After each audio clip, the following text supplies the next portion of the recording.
राधे राधे। आप सभी को पूर्णिमा व्रत की हार्दिक शुभकामनाएं।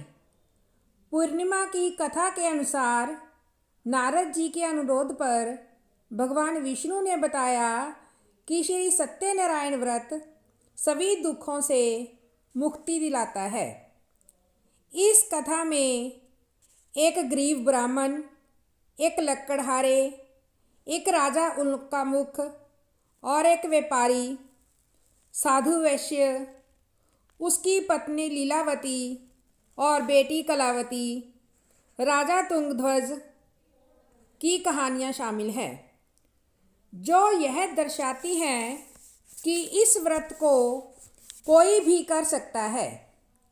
इस व्रत का पालन करने वाले सभी लोग, चाहे वे गरीब हो या अमीर, राजा हो या व्यवसायी, स्त्री हो या पुरुष, सभी को समान फल प्राप्त होता है। यह व्रत सभी प्रकार के दुखों से मुक्ति दिलाता है और सुख, समृद्धि, धन और खुशहाली प्रदान करता है। सबसे पहले एक गरीब ब्राह्मण की कथा। प्राचीन समय में एक निर्धन ब्राह्मण देवों की प्रिय नगरी काशी में रहता था। भिक्षा मांगकर वह किसी तरह अपना जीवन निर्वाह कर रहा था। ब्राह्मण की दुर्दशा देखकर ब्राह्मणों से प्रेम करने वाले श्री सत्यनारायण भगवान ने एक दिन बूढ़े व्यक्ति का रूप धारण कर उसके पास जाकर आदर से पूछा, हे ब्राह्मण देवता, तुम इस तरह घर घर भिक्षा मांगकर अनेक कष्टों को सहन करते हुए कैसे जीवन यापन कर रहे हो? दरिद्र ब्राह्मण ने कहा, हे मित्र, आय का कोई साधन न होने के कारण मैं भिक्षा मांगकर अपना जीवन यापन कर रहा हूँ। यदि आप मेरी निर्धनता को दूर करने का कोई उपाय जानते हो तो मुझे अवश्य बताएं। निर्धन ब्राह्मण की बात सुनकर बूढ़े व्यक्ति ने कहा, हे मित्र, श्री सत्यनारायण भगवान का व्रत करने से सभी कष्टों का निवारण हो जाएगा। श्री सत्यनारायण भगवान की पूजा आराधना करने से तुम्हारी सभी मनोकामनाएं पूर्ण होंगी और तुम्हारे घर में धन संपत्ति की वर्षा होगी। ब्राह्मण को व्रत करने की विधि बताकर सत्यनारायण भगवान वहाँ से आगे की ओर चल दिए और कुछ दूर चलकर अंतर्ध्यान हो गए। निर्धन ब्राह्मण ने बूढ़े व्यक्ति द्वारा बताए गए व्रत को करने का निश्चय किया। उस रात उसे नींद नहीं आई। वह व्रत करने के बारे में ही सोचता रहा और रात भर श्री सत्यनारायण भगवान का स्मरण करता रहा। प्रातः उठकर सत्यनारायण भगवान का व्रत रखने का निश्चय करता हुआ निर्धन ब्राह्मण भिक्षा मांगने के लिए निकल पड़ा। उस दिन ब्राह्मण को भिक्षा में बहुत सा धन मिला। घर लौटकर उसने अपने आसपास के लोगों के साथ श्री सत्यनारायण भगवान की पूजा करने व उन्हें व्रत कथा सुनाने के बाद सभी को प्रसाद देकर स्वयं भी प्रसाद ग्रहण किया।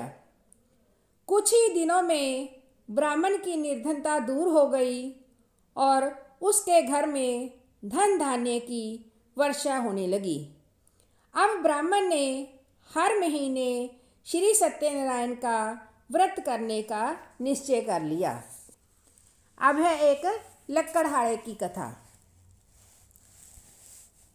एक समय की बात है कि जंगल से लकड़ियाँ काटकर लाने वाला एक बूढ़ा लकड़हारा वहाँ से गुजरा। उसे बड़ी तीव्र प्यास लगी थी, अतः जल पीने की इच्छा से बूढ़े लकड़हारे ने लकड़ियों के गट्ठर को जमीन पर रखा और घर के आंगन में पहुंचकर उस ब्राह्मण से पूछा, ये ब्राह्मण देवता, आप किसका पूजन कर रहे हैं? इस व्रत के करने से क्या होता है? कृपा करके मुझे सब बातें बताएं। बूढ़े लकड़हारे की बातें सुनकर उस ब्राह्मण ने कहा, मैं अपने बंधु बांधवों और परिचितों के साथ श्री सत्यनारायण भगवान की पूजा कर रहा हूँ। इस व्रत को करने से श्री सत्यनारायण भगवान की कृपा से निर्धनता नष्ट हो जाती है और संसार के दुखों से मुक्ति मिलती है। ब्राह्मण से श्री सत्यनारायण भगवान के व्रत का वर्णन सुनकर बूढ़ा लकड़हारा बहुत प्रसन्न हुआ और मन ही मन सत्यनारायण भगवान का व्रत करने का निश्चय किया।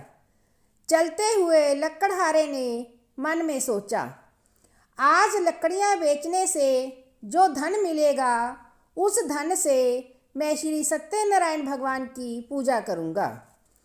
ऐसा विचार करने से उस दिन लकड़हारे को लकड़ियों के अधिक रुपए मिले।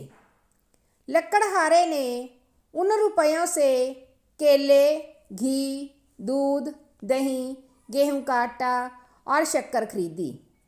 घर लौटकर लकड़हारे ने देवों की प्रिय काशी नगरी में श्री सत्यनारायण भगवान की पूजा की।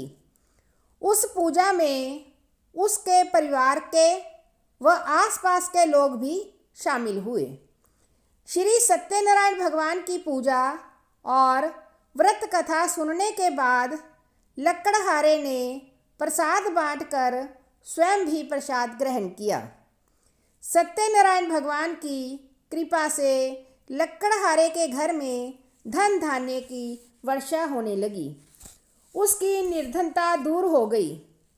श्री सत्यनारायण भगवान की पूजा करते हुए लकड़हारा आनंद पूर्वक जीवन यापन करता हुआ अंत में मोक्ष को प्राप्त कर वैकुंठ धाम चला गया।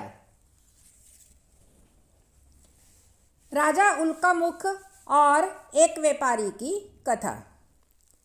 प्राचीन समय में कनकपुर में उल्कामुख नामक एक बुद्धिमान तथा सत्यवादी राजा राज करता था। वह प्रतिदिन मंदिर में जाकर श्री सत्यनारायण भगवान की पूजा करता था और निर्धनों को खूब अन्न, वस्त्र और धन दान करता था। उसकी पत्नी सुभद्रा बहुत सुशील थी। वे दोनों हर महीने श्री सत्यनारायण भगवान का व्रत करते थे। श्री सत्यनारायण भगवान की कृपा से उनके महल में धन संपत्ति के भंडार भरे थे। उनकी सारी प्रजा बहुत आनंद से जीवन यापन कर रही थी। एक बार राजा और रानी बहुत से लोगों के साथ जब भद्रशिला नदी के किनारे श्री सत्यनारायण भगवान की पूजा कर रहे थे तो नदी के किनारे एक बड़ी नौका आकर ठहरी। उस नाव में एक धनी व्यापारी यात्रा कर रहा था। वह बहुत सा धन कमाकर अपने नगर को लौट रहा था। उसका सारा धन उस नाव में रखा हुआ था। नाव से उतरकर व्यापारी राजा के समीप पहुंचा। राजा को पूजा करते देख उसने कहा, हे राजन, आप इन सब लोगों के साथ मिलकर किसकी पूजा कर रहे हैं? इस पूजा के करने से मनुष्य को क्या लाभ होता है? राजा ने व्यापारी से कहा, हम हर पूर्णिमा को सत्यनारायण भगवान का व्रत करते हैं और फिर पूजा अर्चना के बाद भगवान का प्रसाद लोगों को बांटकर स्वयं भी प्रसाद ग्रहण करते हैं। सत्यनारायण भगवान की पूजा से निसंतान को संतान प्राप्त होती है, दुखियों के दुख दूर होते हैं। राजा की बात सुनकर व्यापारी ने कहा, हे राजन, मैं भी सत्यनारायण भगवान का व्रत करना चाहता हूँ। कृपया मुझे इस व्रत को करने की विधि बतलाएं। राजा ने व्यापारी को सत्यनारायण व्रत की पूरी विधि बताई। राजा ने व्रत कथा सुनने के बाद व्यापारी को भी प्रसाद दिया। श्री सत्यनारायण भगवान का स्मरण करते हुए व्यापारी ने प्रसाद ग्रहण किया और वापस लौटकर अपनी पत्नी लीलावती से कहा, हमारी कोई संतान नहीं है।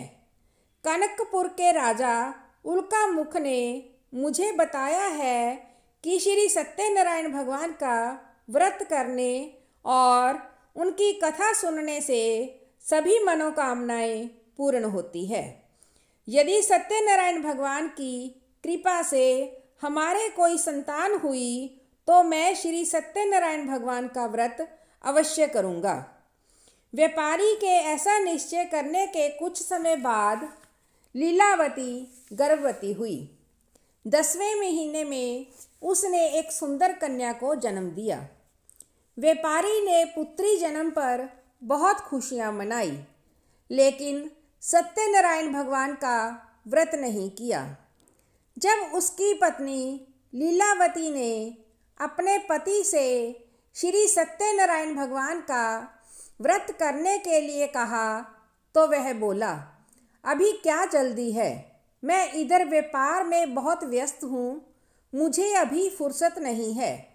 जब अपनी बेटी बड़ी हो जाएगी और उसका विवाह करूँगा तो मैं अवश्य श्री सत्यनारायण भगवान का व्रत करूँगा। अपने पति के वचन सुनकर लीलावती चुप रह गई। व्यापारी की कन्या कलावती शुक्ल पक्ष के चंद्रमा की तरह तेजी से बड़ी होने लगी। पलक झपकते ही 16 वर्ष बीत गए। एक दिन व्यापार में बहुत सा धन कमाकर घर लौटे व्यापारी ने अपनी बेटी को सहेलियों के साथ उपवन में घूमते देखा तो उसे उसके विवाह की चिंता होने लगी। व्यापारी ने कलावती के लिए सुयोग्य वर ढूंढने के लिए अपने सेवकों को दूर दूर के नगरों में भेजा। व्यापारी के सेवक कंचनपुर नगर में पहुँचे। उस नगर में उन्होंने एक वणिक पुत्र को देखा। वणिक का बेटा अत्यंत सुंदर और गुणवान था। सेवकों ने वापस लौटकर व्यापारी को उस वणिक के बेटे के बारे में बताया। व्यापारी उस सुंदर लड़के को देखकर बहुत खुश हुआ और कलावती का विवाह बहुत धूमधाम से उसके साथ कर दिया। दहेज में उसने वणिक पुत्र को बहुत सा धन दिया। कलावती का विवाह भी हो गया, लेकिन व्यापारी ने श्री सत्यनारायण का व्रत नहीं किया। लीलावती ने अपने पति से कहा, नाथ, आपने कलावती के विवाह पर श्री सत्यनारायण भगवान का व्रत करने का निश्चय किया था, अब तो आपको व्रत कर लेना चाहिए। पत्नी की बात सुनकर व्यापारी ने कहा, अभी तो मैं अपने दामाद के साथ व्यापार के लिए जा रहा हूँ। व्यापार से लौटने पर श्री सत्यनारायण भगवान का व्रत पूजा अवश्य करूँगा। यह कहकर व्यापारी ने कई नावों में सामान भरा और अपने दामाद तथा सेवकों के साथ व्यापार के लिए निकल पड़ा। उस व्यापारी द्वारा बार बार व्रत का निश्चय करने और फिर व्रत ना करने से सत्यनारायण भगवान क्रोधित हो गए और व्यापारी को दंड देने का निश्चय किया। व्यापारी अपने दामाद के साथ रतनसारपुर में पहुंचकर व्यापार करने लगा। एक दिन कुछ चोर महल में चोरी करके भाग रहे थे। सैनिक उनका पीछा कर रहे थे। भागते हुए चोरों ने सैनिकों से बचने के लिए चोरी का धन अवसर पाकर व्यापारी की नावों में छिपा दिया। खाली हाथ चोर आराम से भाग गए। चोरों का पीछा करते हुए सैनिक व्यापारी के पास पहुँचे। उन्होंने व्यापारी की नावों की तलाशी ली तो उन्हें राजा का चोरी किया गया धन मिल गया। तब सैनिक व्यापारी और उसके दामाद को बंदी बनाकर राजा के पास ले गए। राजा ने उन दोनों को बंदी गृह में डाल दिया और उनका सारा धन ले लिया। श्री सत्यनारायण भगवान के प्रकोप से उधर लीलावती पर भी मुसीबतों का पहाड़ टूट पड़ा। उसके घर में चोरी हो गई और चोर सारा धन चुरा कर ले गए। घर में खाने के लिए भी अन्न नहीं बचा। भूख प्यास से व्याकुल होकर व्यापारी की बेटी कलावती एक ब्राह्मण के घर गई। उस ब्राह्मण के घर में श्री सत्यनारायण भगवान की व्रत कथा हो रही थी। उसने भी वहाँ बैठकर व्रत कथा सुनी और प्रसाद लिया। घर लौटकर कलावती ने अपनी माँ लीलावती को सारी बात बताई। कलावती से श्री सत्यनारायण भगवान की व्रत कथा की बात सुनकर लीलावती ने भी व्रत करने का निश्चय किया। अगले दिन लीलावती ने अपने परिवार और आसपास के लोगों के साथ श्री सत्यनारायण भगवान की पूजा की। पूजा के बाद सबको प्रसाद बांटकर स्वयं भी प्रसाद ग्रहण किया। लीलावती ने अपने पति और दामाद के घर लौट आने की मनोकामना से श्री सत्यनारायण भगवान का व्रत किया था। लीलावती के विधि पूर्वक व्रत करने और प्रसाद ग्रहण करने से श्री सत्यनारायण भगवान ने प्रसन्न होकर उसकी मनोकामना पूरी की। उन्होंने राजा चंद्रकेतु को स्वप्न में दर्शन देकर कहा, हे राजन, व्यापारी और उसका दामाद बिल्कुल निर्दोष हैं। सुबह उठते ही दोनों को मुक्त कर दो। उन दोनों का सारा धन भी वापस लौटा दो। यदि तुमने ऐसा नहीं किया तो मैं तुम्हारा सारा वैभव नष्ट कर दूंगा। इतना कहकर श्री सत्यनारायण भगवान अंतर्ध्यान हो गए। प्रातः होते ही राजा चंद्रकेतु ने अपने मंत्रियों और राज ज्योतिषी को रात के स्वप्न की बात बताई तो सब ने व्यापारी और उसके दामाद को छोड़ देने के लिए कहा। राजा चंद्रकेतु ने तुरंत उस व्यापारी और उसके दामाद को छोड़ दिया। उनका सारा धन भी वापस कर दिया। इस प्रकार श्री सत्यनारायण भगवान की अनुकंपा से व्यापारी और उसका दामाद दोनों खुशी खुशी अपने नगर की ओर चल दिए। अब लीलावती और उसकी बेटी कलावती की कथा। उस व्यापारी ने अपने दामाद के साथ शुभ मुहूर्त में नावों द्वारा रतनसारपुर में से प्रस्थान किया। लंबी यात्रा करने के बाद व्यापारी ने एक नगर के किनारे नावों को रोककर भोजन किया और फिर दोनों विश्राम करने लगे। तभी श्री सत्यनारायण भगवान साधु के रूप में व्यापारी के पास पहुँचे और पूछा, हे बनिक, तेरी नावों में क्या सामान लदा हुआ है? व्यापारी ने मन ही मन सोचा, दंडी साधु अवश्य ही कुछ मांगने की इच्छा से सामान के बारे में पूछ रहा है। यह सोचकर व्यापारी ने झूठ बोला, हे दंडी स्वामी, मेरी नावों में तो बेल और पत्र भरे हुए हैं। व्यापारी के झूठे वचन सुनकर सत्यनारायण भगवान ने क्रोधित होते हुए कहा, हे वैश्य, जो तुमने कहा है वही सत्य होगा। इतना कहकर सत्यनारायण भगवान कुछ दूर जाकर अंतर्ध्यान हो गए।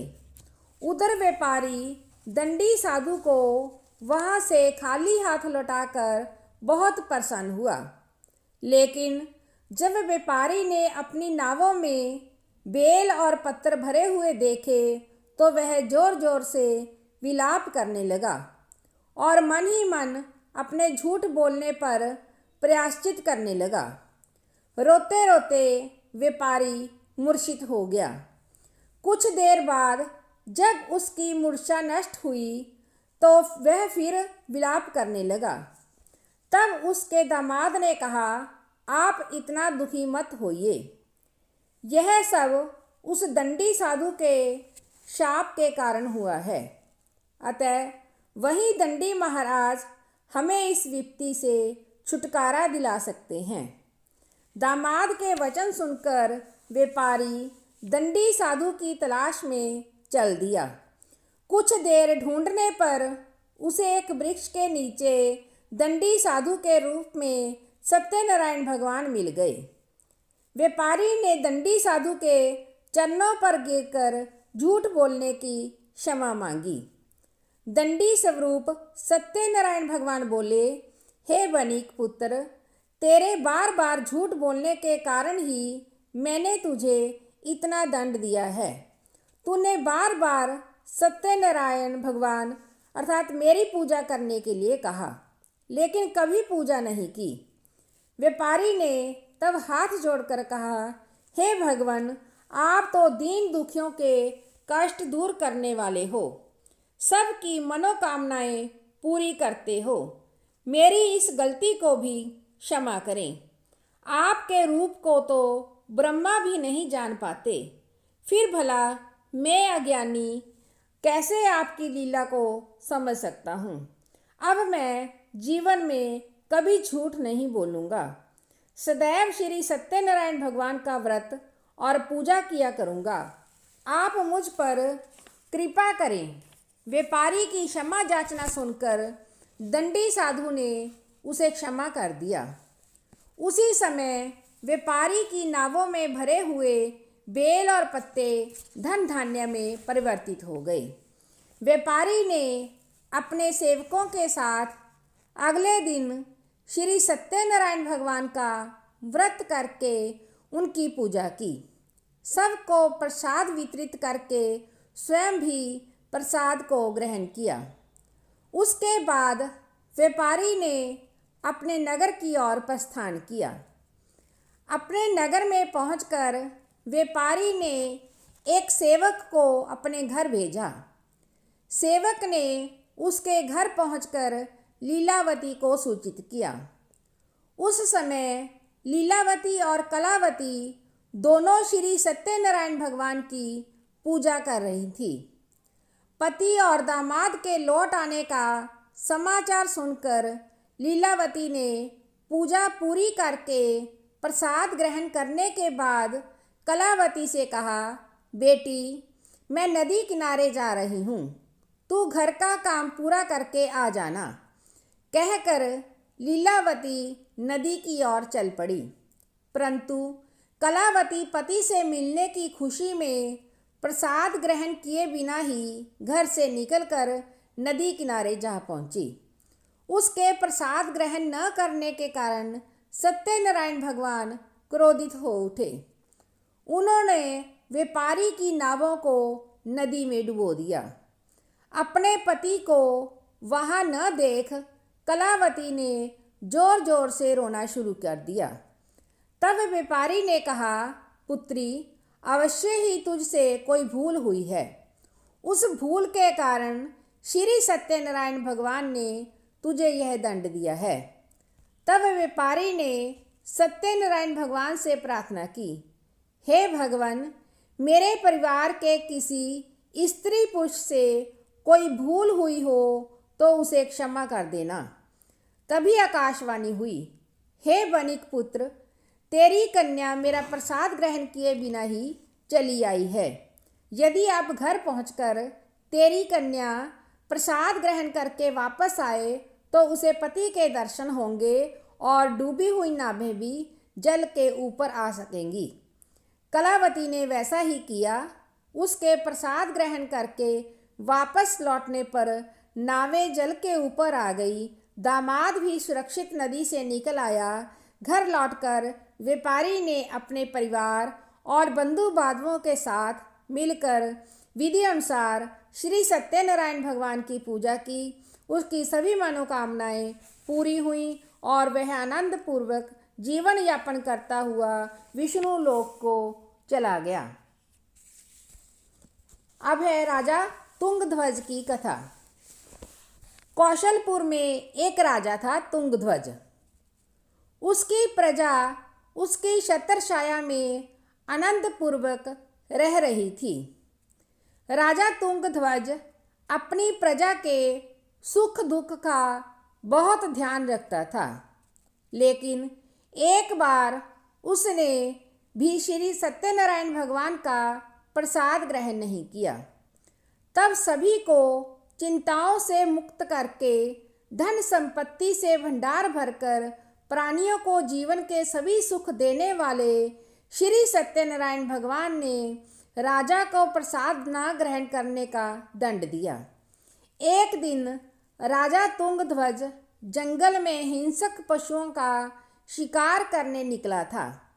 तेजी से घोड़ा दौड़ाकर शिकार का पीछा करते हुए वह अपने सैनिकों से अलग हो गया और देर तक हिंसक जानवरों का शिकार किया।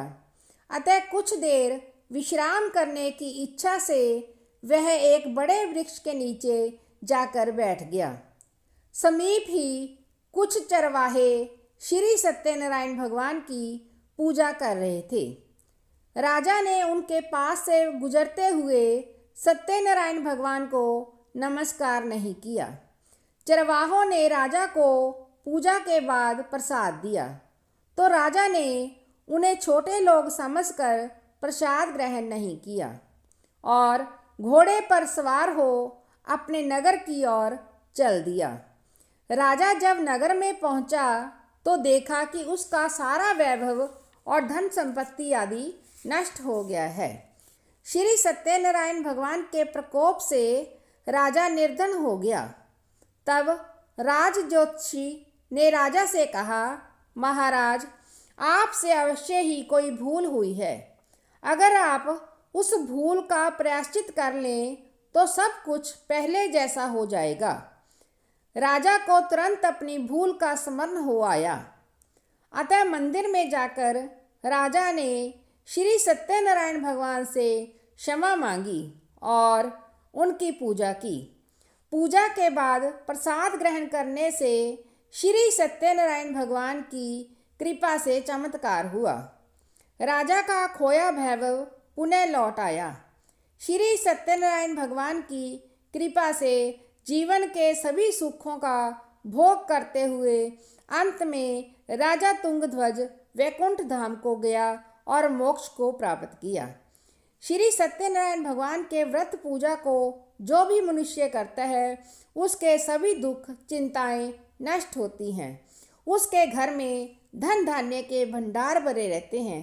निसंतानों को संतान की प्राप्ति होती है और सभी मनोकामनाओं को प्राप्त कर मनुष्य अंत में मोक्ष को प्राप्त कर सीधे वैकुंठ धाम को जाता है। श्री सत्यनारायण भगवान के व्रत को पूर्व जन्म में जिन लोगों ने किया उन्हें दूसरे जन्म में भी सभी तरह के सुख प्राप्त हुए।